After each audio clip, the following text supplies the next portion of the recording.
أستغفر الله العظيم أستغفر الله العظيم أستغفر الله العظيم أستغفر الله العظيم الذي لا إله إلا هو الحي القيوم وأتوب إليه. أعوذ بالله من الشيطان الرجيم. بسم الله الرحمن الرحيم. السلام عليكم ورحمة الله وبركاته. الفاتحة. أعوذ بالله من الشيطان الرجيم. بسم الله الرحمن الرحيم. الحمد لله رب العالمين الرحمن الرحيم مالك يوم الدين إياك نعبد وإياك نستعين اهدنا الصراط المستقيم صراط الذين أنعمت عليهم غير المغضوب عليهم ولا الضالين آمين. إن الحمد لله نحمده ونستعينه ونستغفره ونعوذ بالله من شرور أنفسنا ومن سيئات أعمالنا. من يهده الله فلا مضل له ومن يضلل فلا هادي له. أشهد أن لا إله إلا الله وأشهد أن محمدا عبده ورسوله. رب اشرح لي صدري ويسر لي أمري واحلل عقدة من لساني يفقه قولي. سبحانك لا علم لنا إلا ما علمتنا إنك أنت العليم الحكيم. ولا حول ولا قوة إلا بالله العلي العظيم. اللهم صل على سيدنا محمد وعلى آله وصحبه أجمعين. أما بعد.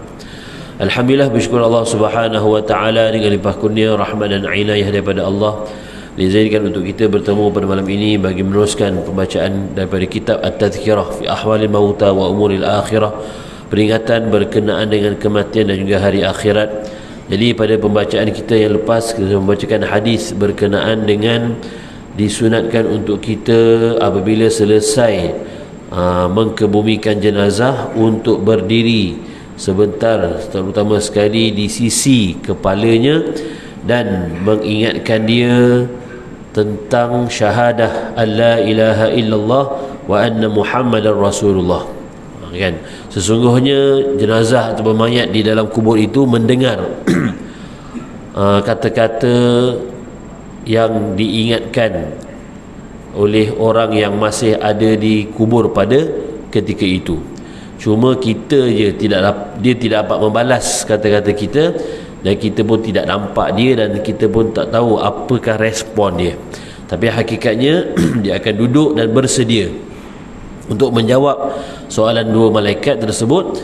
Yang paling penting, jawapan itu bukanlah dari lisannya semata-mata, tapi ialah daripada bantuan amal ibadahnya yang akan dapat membantu dia menjawab dari segi syahadahnya, ya, terutama sekali dalam apabila diingatkan tentang perkara wa annaka radita billahi rabba, ya, kita ingatkan dia bahawa redalah engkau Allah itu sebagai Tuhan kamu, Islam itu sebagai agama kamu, Nabi Muhammad itu sebagai Rasulullah, dan juga setiap sesuatu itu, Quran itu sebagai pemimpin kamu, dan mungkar nakir akan bersoal jawab tentang perkara-perkara tersebut.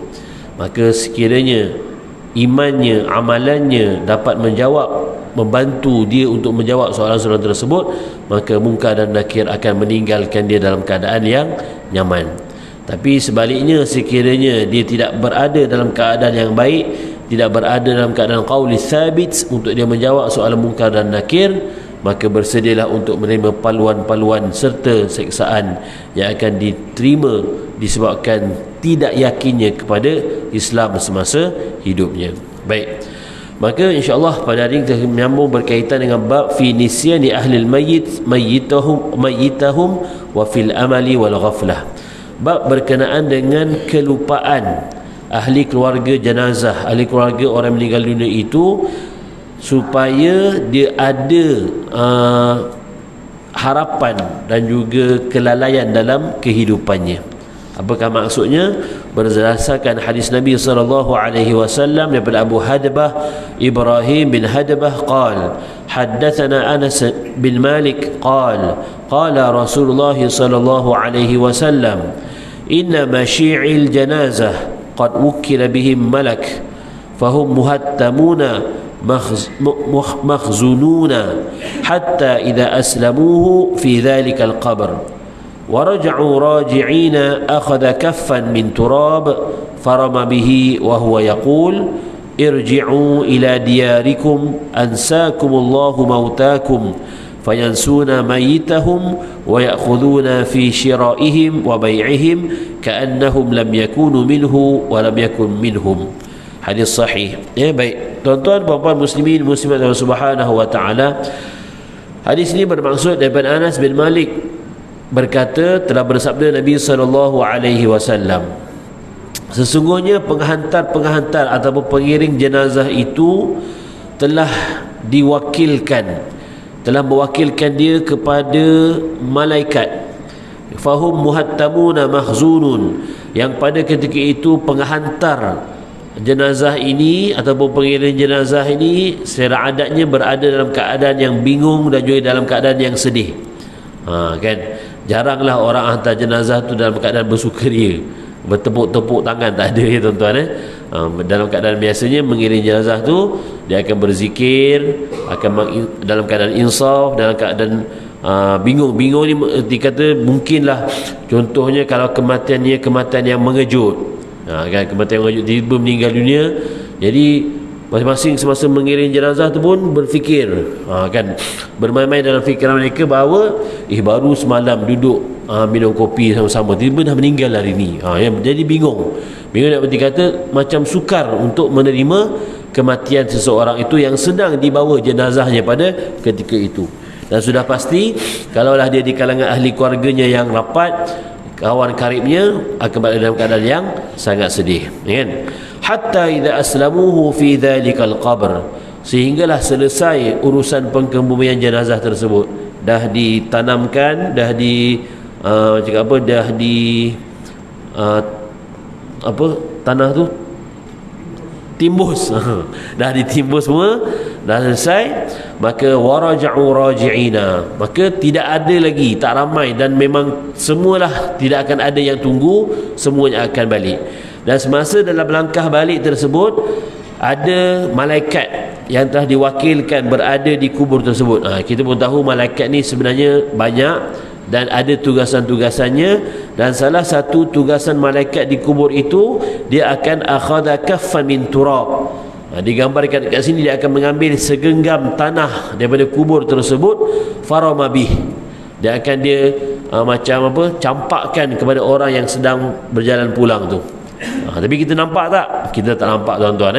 Digambarkan macam itulah, maksudnya orang dah nak balik itu, dah selesai pengkebumian, malaikat akan ambil satu tanah segenggam, maka akan dicampakkan sampai dia berkata, irji'u ila diyarikum ansakumullahu mauta, baliklah, pulanglah kamu ke rumah kamu, Allah akan melupakan kamu tentang orang yang kamu sudah kebumikan ini.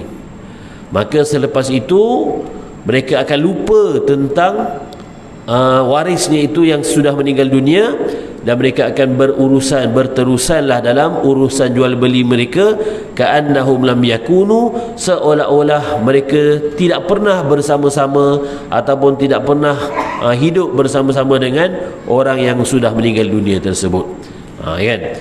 Jadi begitulah tuan-tuan, puan-puan muslimin muslimat Allah Subhanahu wa taala. Hikmah Allah Subhanahu wa taala mengurniakan kelupaan. Lupa ni salah satunya merupakan satu rahmat daripada Allah Subhanahu wa taala. Kenapa tuan-tuan?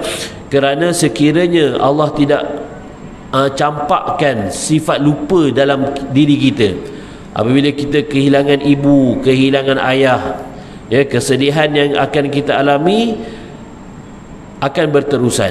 Asyik teringat. Dan kalau dari psikologinya akan membawa kepada kemurungan. Bila dah kemurungan akan jadi gila, kan? Gila mental dan sebagainya, menyebabkan dia tidak waras, tidak sihat dan sebagainya. Kenapa? Terlalu mengingatkan tentang orang yang sudah pergi meninggalkan dia, kan? Maka Allah jadikan tugasan malaikat tadi mencampakkan tanah itu dan datangkan lupa kita. Sedih, tapi sehari, 2 hari, 3 hari, seminggu. Contohnya kalau keluarga tu mungkin ambil cuti 3 hari, 4 hari uruskan apa-apa urusan, lepas tu dah lupa dah. Lupa dalam arti kata bukanlah kita tak sayang kepada waris kita tu. Lupa dalam arti kata kita kena move on. Kita kena teruskan kehidupan kita. Yang mana bekerja, mana yang nak kahwin, mana yang nak pergi umrah, mana teruskan kehidupan seperti biasalah. Jangan pula disebabkan kematian semua benda tak jadi buat. Kan? Tidaklah seperti itu Islam mengajar kita. Kerana itu sering saya ulangkan bahawa kalau kita nak mengucapkan takziah kepada orang waris-waris yang telah ada di kalangan mereka meninggal dunia ini, cukuplah dalam tempoh 3 hari sahaja selepas kematian waris tersebut. Janganlah sampai dah seminggu pun ucap takziah lagi, dah sebulan pun ucap takziah lagi. Pasal tu juga dari segi Islam yang sebenar-benarnya tidak dianjurkan sangat untuk kita mengadakan yang disebutkan sebagai tahlil 3 hari, 7 hari, 40 hari, 100 hari. Supaya apa? Supaya jangan teringat sangat, jangan terbawa-bawa dengan benda tersebut. Cukuplah sekadar dengan kita waris terutamanya itu anak-anak dan juga kaum kerabatnya melakukan amal-amal soleh, meneruskan kebaikan yang pernah dilakukan oleh orang yang telah meninggal dunia tersebut. Contohnya menghubungkan kembali silaturahim. Kan? Jadi kalau ada lagi saudara-saudara yang masih terputus hubungan, dirapatkan kembali. Jangan terlalu mengingatkan tentang membawa kepada kesedihan yang melampau. Cukup sekadar mengingatkan dan mendoakan kepada mereka yang sudah meninggal dunia, dalam arti kata kita meneruskan kehidupan yang biasa kita laksanakan, dan jual beli, kerja dan sebagainya. Maka begitu juga dalam satu riwayat Allah Subhanahu wa taala lamma masaha ala dhahri Adam alaihi salam, ketika mana Allah menciptakan Adam, kan Allah digambarkan kat sini Allah menyapu di belakang Adam, sulbi Adam alaihi salam, fastakhraja dhurriyyatihi, maka keluarlah ramai banyak daripada zuriat Nabi Adam alaihi salam. Qalatil malaikah, malaikat pun bertanya kepada Allah Subhanahu wa taala, Rabbi la tasi'humul ard, wahai Allah, tak cukup bumi ni nak menampung semua anak Adam ni. Kan maknanya kalau ditepukkan belakang Adam AS tu, keluar zuriat tu daripada tulang sulbi Adam, memang banyaklah di luh mahfuz sana tu. Luh mahfuz sana tu. Maka malaikat pun nampak banyaknya, tak cukup bumi ni. Kan? Maka berkata Allah Subhanahu wa taala, inni ja'ilul mauta, aku jadikan kepada mereka ini kematian. Qalat Rabbi la yahnihim al-aish, kalau begitu mereka tidak akan rasa aman, tidak akan merasa nyaman tentang kehidupan. Kalau mereka hidup nak mati pula. Kan? Qal inni ja'ilu amalan, Allah menjawab, aku akan jadikan kepada mereka harapan. Harapan ni maksudnya betul-betul ada vision, ada wawasan. Setiap daripada kita, bila kita hidup, mesti ada target kehidupan kita, sama ada jangka pendek maupun jangka panjang. Jangka pendek ni maksudnya kita ni dah ada plan. Contohnya paling simple, anak-anak kita kan habis sekolah rendah, kenapa dia belajar dan sebagainya, nak sambung ke sekolah menengah.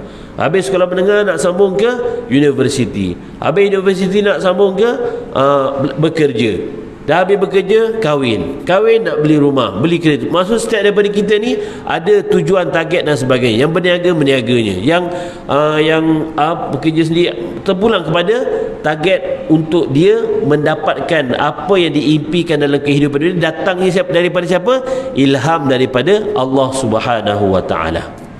Kan?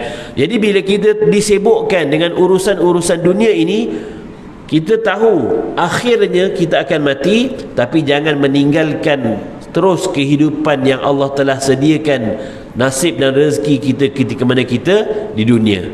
Allah sebutkan wala tansa nasibaka minad dunya, ya, dan kau lupakan, jangan kau abaikan nasib, itu rezeki kamu, peluang kamu yang ada di dunia ini, maka ambillah peluang sebaik-baiknya. Baik, fal amal, dan tujuan dan harapan serta target kehidupan kita ini, wawasan ini merupakan rahmatun minallah yantazimu bihi asbabul ma'ash, yang menjadikan kita tidak dapat merancang kehidupan. Kan selepas ni apa kita nak buat, besok apa kita nak buat, minggu depan apa kita nak buat, bulan depan, kenapa kita ada perancangannya yang merupakan rahmat dan ilham daripada Allah Subhanahu wa taala. Wa yastahkum bihi umuri dunya, dalam keadaan kita menguruskan dunia ini kerana kita manusia ini adalah khalifah. Kita khalifah yang telah diberikan oleh Allah Subhanahu wa taala, amanah oleh Allah untuk mentadbir alam ini, untuk mentadbir dunia ini dari segi pengurusan hartanya, pengurusan pekerjaannya dan sebagainya. Wa yataqawwa bihi as-sani' ala san'atihi wal 'abid ala ibadatihi. Dalam masa yang sama tidak melupakan tanggungjawab kita dalam menyempurnakan ibadah kita kepada Allah Subhanahu wa taala, ya. Wa ma khalaqtul jinna wal insa illa liya'budun. Tidaklah aku jadikan jin dan manusia itu kecuali lah hanya untuk menyembah diri kepada aku, kepada Allah Subhanahu wa taala.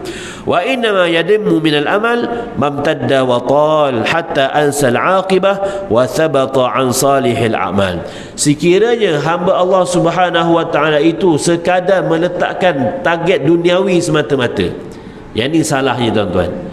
Dia meletakkan target dunia semata-mata sehingga melupakan tujuan utama Allah jadikan dia di atas muka bumi Allah ini untuk menjadi khalifah, untuk menjadi abid, untuk mengumpulkan bekalan. Kerana itulah ada sebahagiannya terleka dan terlalai dengan angan-angan dia, tak ingat akan balasan yang bakal diterima di masa di hari akhirat nanti. Wa thabita an salihil a'mal, dan malas untuk melakukan amal ibadah.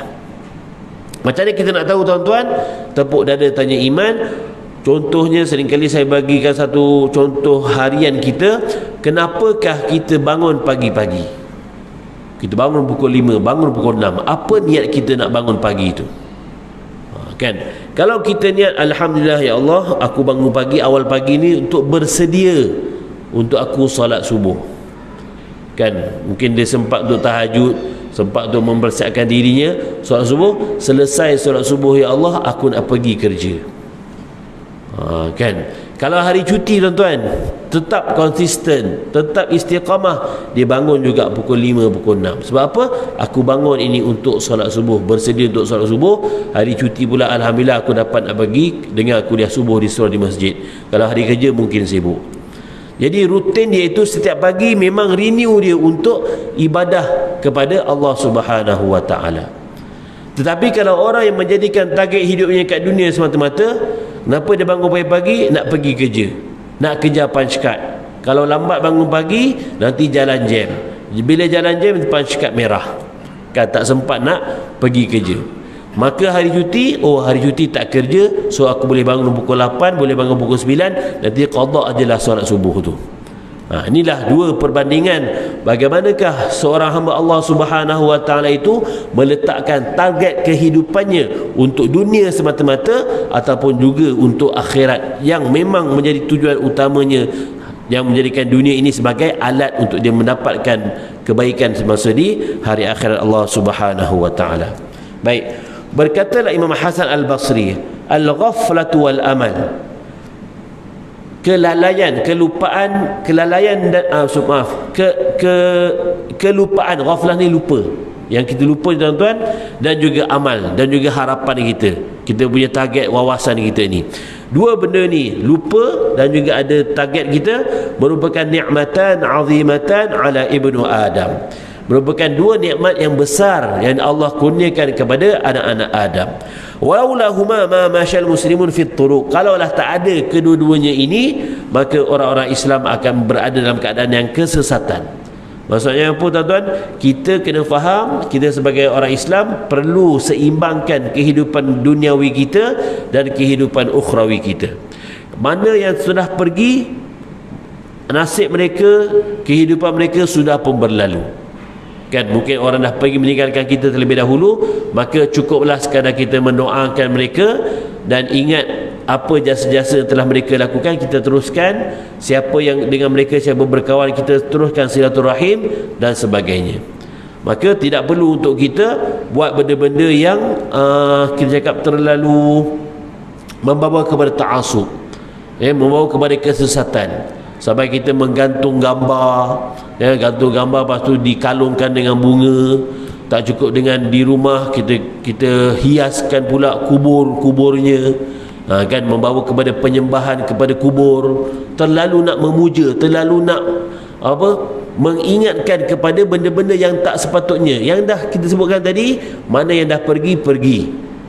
Cukup dengan kita mendoakan. Doa pula boleh sampai di mana-mana. Tidak semestinya untuk kita pergi ke kubur itu. Kalau ada niat untuk kita pergi ke kubur, niat kita sebagai apa? Untuk kita mendekatkan diri kita kepada kematian. Bukan sekadar untuk menghiaskan kubur, untuk duduk lama-lama dekat kubur. Tidak seperti itu. Kan, sekadar kita mengingatkan. Nabi pun sebut, ziarahlah kubur. Dengan kamu menziarahi kubur, kamu akan ingat kepada mati. Cukup sekadar itu. Jangan terlalu memuja, jangan terlalu membawa kepada perkara-perkara yang mungkar, yang boleh membawa kepada kesesatan yang melalaikan. Baik. Jadi kerana itulah kita teruskan kehidupan kita yang mana yang telah pergi. Menasib mereka sudah lepas, kitalah meneruskan kehidupan yang Allah sediakan jalan kita di atas muka bumi Allah Subhanahu wa taala. Baik. Qala Matrah bin Abdullah, "Lau alimtu mata ajali." Kalaulah sekiranya kita tahu, ni juga hikmah.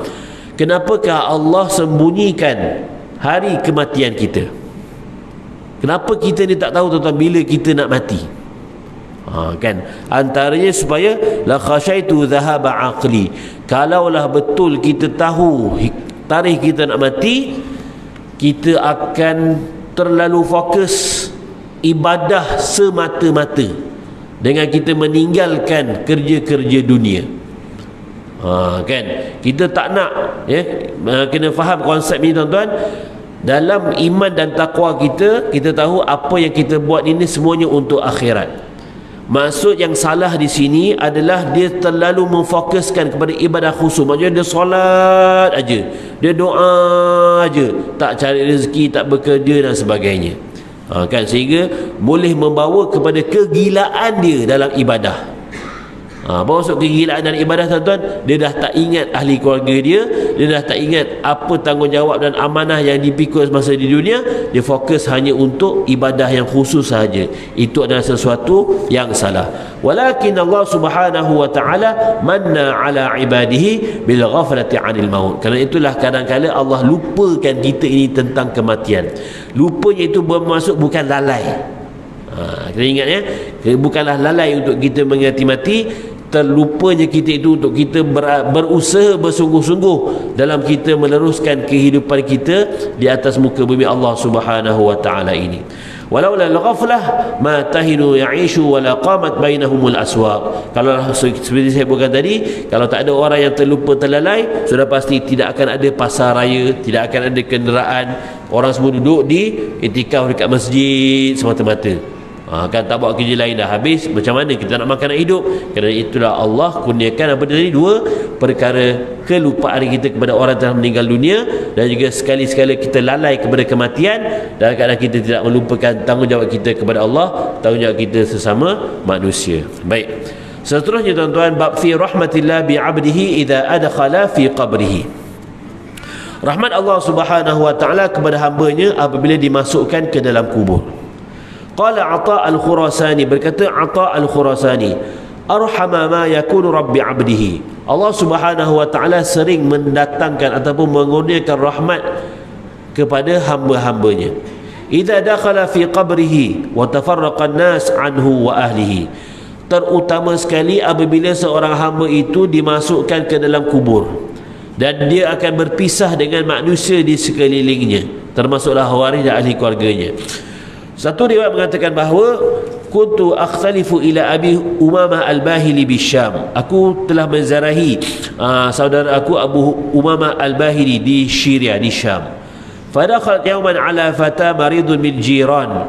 Maka Abi Umamah telah menziarahi seorang jirannya, seorang pemuda yang sedang sakit, dan dia macam marah dekat pemuda tu. Ya aduwallah, alam amaraka alam anhaka. Seolah-olah pemuda ini tak pernah buat benda baik. Seolah digambarkan macam itulah. Wahai musuh Allah, aku dah ingatkan kau, aku dah larang kau jangan buat benda-benda yang tak elok, jangan buat benda jahat, buat benda yang baik sahaja. Seolah-olah macam itulah digambarkan. Faqala al-fata, berkatalah pemuda tersebut, ya ammah, wahai pakcikku, kan, law anna Allah dafa'ani ila walidati, kalaulah sekiranya aku ini lebih awal meninggal daripada ibu dan ayahku. Kan maksudnya pada ketika itu ibu dan ayah ini dah meninggal dulu, tak ada benda yang boleh diubah pun. Maksudnya apa tuan-tuan, kalau ibu dan ayah tu dah meninggal, kesannya kepada anak-anak yang ditinggalkan itu tidak mengubah pun, melainkan dia sendiri yang menentukan kehidupan dia. Kan, maksudnya ada kalanya apabila ibu dan ayah tu meninggal dunia, ada sebagai anak-anak ni dia akan berubah dalam arti kata mungkin sebelum ni dia agak nakal, agak tak terkawal, dia akan insaf. Sebab apa? Mak ayah dia dah meninggal. Boleh jadi juga bila dah pergi orang yang disayai, macam saya sebut tadi, dia akan menjadi kemurungan, teringat dan sebagainya, akan membawa kepada kehidupan yang lebih kita sebut bukanlah celaka, maksudnya kehidupan yang tidak menyeronokkan bagi diri dia. Bagi dia dah kehilangan orang tersayang, apa lagi makna kehidupan dia, sebagai contohnya seperti itulah. Jadi benda tu tak akan mengubah apa-apa pun, kecuali lah apa yang dilaksanakan selepas kematian seseorang itu. Kaifa kunta sadi'atun bi, apa yang kau boleh buat kepada aku wahai pakcikku. Kan dia seolah mencabar pakcik dia ni yang bersangka buruk dengan dia. Kan, qal tadkhulukal jannah, kan, maka Allah Subhanahu wa taala boleh memasukkan hambanya ke dalam syurga atas kehendaknya juga. Baik, kemudian qal Allahu arhama bi min walidati, Allah Subhanahu wa taala berahmati aku dan ibu bapaku, wa qabadhal fata, dan kemudian matilah, meninggal dunialah pemuda tersebut. Fadakhalatil qabri ma'amihi, maka pakcik tadi memasukkan dia ke dalam liang lahat, dalam kubur. Falamma ansiwahu saha wa faza'a, bila dia masukkan ke dalam jenazah tu ke dalam kubur, terkejut pakcik tu. Yang digambarkan anak tadi macam seolah-olah kita cakap apa, nakal sangatlah, macam tak pernah nampak macam tak pernah buat benda baik pun. Kan, dia terkejut kerana fasahalahu fi qabrihi wa mal'u nuran, ya, ini adalah sebahagian kita sebutkan sebagai hijab yang dibukakan sedikit untuk hamba-hambanya, maka nampak kuburnya itu diluaskan dan juga terpancar cahaya daripada kubur tersebut.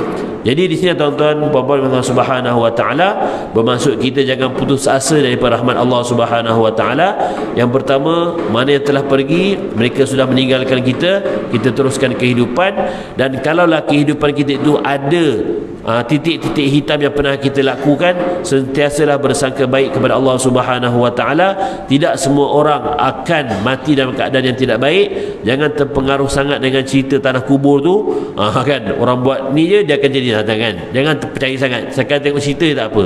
Kan? Setiap orang yang masuk ke dalam kubur itu ada rahmat Allah yang akan Allah berikan kepadanya, kerana Allah sangat kasih dan sayang kepada hamba-hambanya, melainkan hamba itu sendiri yang tidak mahu bersungguh-sungguh melaksanakan amalan, mengumpulkan bekalan untuk menjadi pendinding semasa di dalam kubur dan juga di hari akhir nanti. Maka saya mohon ampun dan maaf yang besar dengan saya kata, kerana segala kesemua milik Allah Subhanahu wa taala.